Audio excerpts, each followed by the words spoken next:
You're listening to Plants and Politics with Gina Bonanno-Lemos. If you're ready to hear the truth about both sides of the aisle, what's really going on in America, and how big money interests prevent change to keep you sick, broke, and desperate, then play on.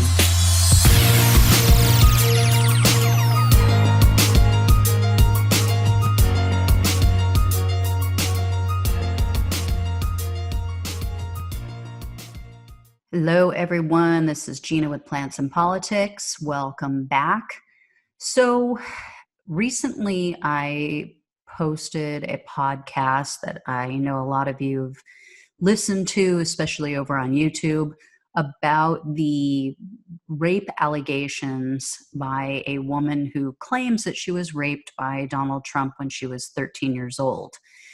And I asked the question, I posited the question, if potentially Jeffrey Berman, the attorney in New York, the Southern District of New York, was potentially fired due to the Epstein allegations and the investigation that was ongoing.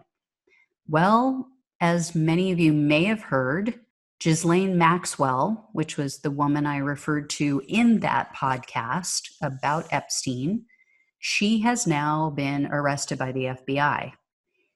Is that coincidence? If it is, it's a pretty damn big coincidence, isn't it? That within, days or a week of Jeffrey Berman being fired, being pushed out by Attorney General Bill Barr, that they all of a sudden bring in Ghislaine Maxwell? I am highly suspicious. I believe very much that this was going to happen, but I don't think that they were planning on doing it this soon. Now, I have no evidence to back this up. This is just my opinion, just my thought, looking at it from the outside. But it seems awfully convenient timing that he was removed from his position and then his office goes out and has the FBI arrest her. Now, she is supposedly being held and they are interrogating her, for lack of a better word, to try to get information on all of the wealthy and famous people who were at these Epstein events or who solicited young girls through Epstein and Maxwell. A woman had come forward. I don't know if this was a new interview or an old interview, to be honest, but there was a woman who had come forward and said that she was just as much of a monster as Epstein was, that she actually participated in many of the crimes, much of the pedophilia, that she had raped this young girl 20 to 30 times was her estimation, when she was, I believe, 14 years old or something like that. And again, please go back, listen to that other podcast. It's available anywhere you get your podcasts, or you can look at it and listen to it over on the YouTube channel, Plants and Politics. But I outline a lot of the case for anybody who is unaware of what all took place. But all of these girls were underage. They all were minors. There have been reports of some girls as young as 11 years old being taken to his island. So just absolutely horrific what all took place. But I find it fascinating, and I find it highly coincidental that this arrest was made. So here's my take. This is what I believe happened. I believe that they were surveilling her. I believe that they were, because they knew where Ghislaine Maxwell was. They knew that she was cavorting and globetrotting all over the country, all over the globe. She was moving from place to place, according to reports, and she was staying with wealthy people. Most people surmise, and I believe that they're right, that she was staying with people who she had evidence on, who had taken part in this pedophilia and in this child trafficking ring. And I believe that they were protecting her. They were trying to prevent her from falling into the authorities' hands. But more recently, she was reported to be here in the United States. So the question was, if she's here in the United States and everybody knows where she is, I believe she was in New Hampshire or something like that. She was over on the East Coast somewhere, and no one had arrested her. And everyone was wondering why. Everybody knew where she was. So I personally, here's my take. I believe, and again, I have no evidence of this, but I believe that she was being surveilled. I believe that Geoffrey Berman was watching her, following her. I believe they were trying to track her movements and her communications so that they could get more dirt, so that they had more against her to hold over her head and get her to talk. And I think that the trail was getting too close to a lot of powerful people. And I believe one of those powerful people is Donald Trump, because there was that case. And again, go back and listen to my old podcast. There was a lawsuit brought by a woman who claims that Trump raped her multiple times when she was 13 years old in Jeffrey Epstein's New York home. So that he not only raped her, but that he beat her, that he threatened her life, he threatened the life of her family. So I believe they were getting close. I think that's why Geoffrey Berman was pushed out. I think that they felt pressured to bring this case to a close in some manner and to arrest Ghislaine Maxwell because it was going to be shut down. So, of course, the easiest way that you get the powers that be to back off and leave you alone is by making it public, right? If you know that someone's after you, you go to a public place. Same thing with this. If you know that Bill Barr is coming for you because he doesn't want this case to be in public, to hit the airwaves, for evidence to come out, what do? You expose it. So that way it's harder for him. Now if he tries to bury it, not going to be that easy, right? And it's not like she could turn up dead just like Jeffrey Epstein did, but how are you going to get away with 2 suicides, right? They're going to claim that she committed suicide too. Not going to happen. Nobody's going to buy that. So I believe it was a race against time. It was a race to the finish to see who is going to either shut it down or make it public. And I think that that's what the Southern District of New York just did. I think that they just made it as public as possible so that if Bill Barr or anyone else tries to shut this down, all of us, and we should collectively throw the biggest fit that we should take to the streets. I'm not calling for violence or anything. I'm just saying we can't let this stand, because this man victimized thousands and thousands of little girls. Little girls. Now, here's an issue I have. I love the show Rising on the Hill. Love the show. I love the idea of the show, of bringing the populist right and the populist left together, finding where we overlap, finding what things we can agree upon. I love that idea, because I think that the elites, I think that the powerful people, the moneyed interests in this country use our differences to divide us, and we have more in common than we have in different ideas, different beliefs. So I love the idea. Here's the problem, though. I like Saagar. I do. I like him. I agree with him on many things, surprisingly. He's a conservative, but he is a populist right. Okay. He is not what you see in the Republican Party today. He does not believe, just as I don't believe, in the establishment, whether it be on the right or the left. Here's the issue I have. Saagar very much tries to shield Trump. Now, he will call him out on certain things. He will say when he's making policy decisions that he dislikes. As far as Trump as a person, though, I find that Saagar tries to protect him. He tries to minimize things. And typically I let it go because honestly, a lot of the stuff that the media calls Trump out on, I don't give a damn.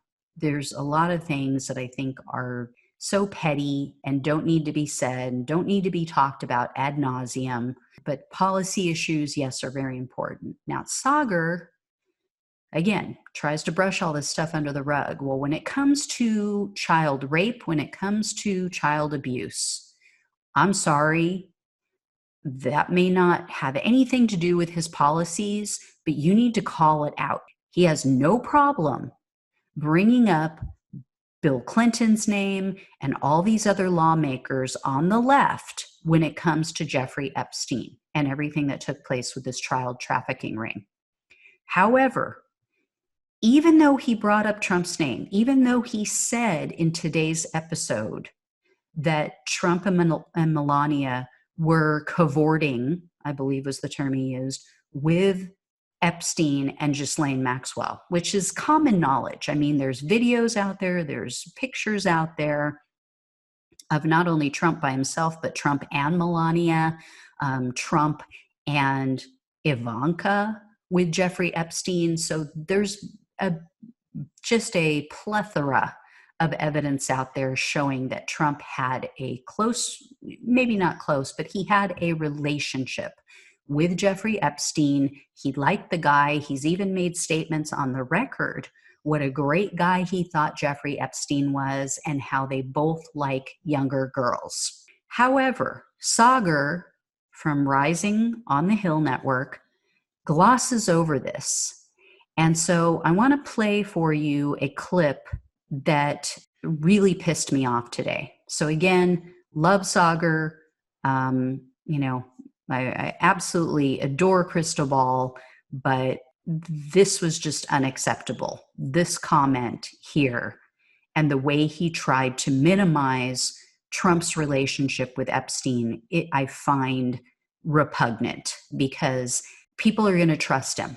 People are going to trust you, Saagar, and not that you're ever going to hear this, but people trust him. People are going to listen to him on the right and the left, and they're going to believe this lie. So here's his clip. And this is the only high-level conspiracy theory, which I really think has more truth than not to it. Because, again, you have, we put the list here, like Bill Richardson, all these governors, former Senate Majority Leader, Bill Clinton, foreign princes, everybody, cross-Atlantic, the Prince Andrew, who apparently, this scandal goes at the heart of Buckingham Palace, goes to the heart of, possibly the White House here in the United States. Like I said, Trump and Melania cavorted with Epstein for a long time. He was a Mar-a-Lago. Them too. He was a Mar-a-Lago member. There's no allegations in terms of the same level of relationship that Bill Clinton had with the Epsteins, but still, it is an issue. And okay, so you hear Saagar, and he brings up Bill Clinton again and a few other lawmakers on the left, but then he clearly states that Trump did not have the same type of relationship, or it's not reported that he had the same type of relationship that Bill Clinton had with Jeffrey Epstein. That is just 100% false. When you have a woman who has come forward and filed not one, not two, but 3 lawsuits, all 3 alleging that Donald Trump raped her at Epstein's home, at his parties, how can you come to that conclusion? How can you say that he didn't have the same type of relationship? Bill Clinton is reported to have been on Epstein's private plane. He is reported to have been at the island. No one has ever come forward and said, as a child, Bill Clinton raped me. So if anything, it's the opposite of what Saagar said. Trump is the one who is reported to have that very close, disgusting relationship and have taken part in this, not Bill Clinton. And believe me, I am not a Bill Clinton fan. I am not sitting here trying to defend him. If he did something, if it is proven that he did something, or if someone comes forward and alleges that he did something, then absolutely you lock him up, you bury him under the freaking prison with every other disgusting pedophile that honestly should get the death penalty. I don't care if it's Bill Clinton. I don't care who it is. If it was a family member, I would say the same damn thing. I don't play politics. I don't play games when it comes to harming children. So I get it. He may have done the same thing. I don't know. If there's evidence, I will report on it. I think you guys know I don't pull my punches on the right or the left. But damn it, people like Saagar, who are very trusted by both sides of the aisle because they claim to play it down the middle and to be honest about stuff, they need to be honest about things like this. I get it. We're 4 months out from an election, but damn it, you need to tell the truth. Yes, it didn't actually go to court, but this case exists. And there's no cases against Bill Clinton. So if people try to say, as I've heard so many times before, well, it never went to court and it was never proven in a court of law. Well, what was proven in a court of law about Bill Clinton? What was proven in a court of law about Bill Clinton's relationship with Jeffrey Epstein? Nothing. No case has even been brought to court, whereas this case against Trump has. So there is more evidence against Trump in his relationship with Epstein than there ever has been with Bill Clinton. And I'm sorry, if you don't see it that way, you're being disingenuous. You're using these kids as political footballs. It's gross. So if anybody is out there, agrees with me, please, shoot Saagar a message on Twitter and ask him to please circle back around to this, or at least in the future, be more genuine about the facts, because it does matter. As by all accounts, he does read his Twitter messages. So I have reached out to him about it. I hope that others will do the same, because there needs to be justice. These women have suffered long enough, and they need some sort of closure and some sort of justice. And when Jeffrey Epstein, quote unquote, committed suicide, that was taken away from them. And they deserve justice. They deserve some sort of healing. So anyway, guys, as always, like, share, subscribe, all that good stuff. And if I hear anything else on this, I will bring it to you, and I will keep you updated on all the other good stuff I learn. All right, take care. Thanks for listening to Plants and Politics. The only way we can take our country and power back is to spread the truth and build an army. So remember to like, follow, subscribe, and share on Facebook, YouTube, and wherever you listen to your podcasts. Thanks again.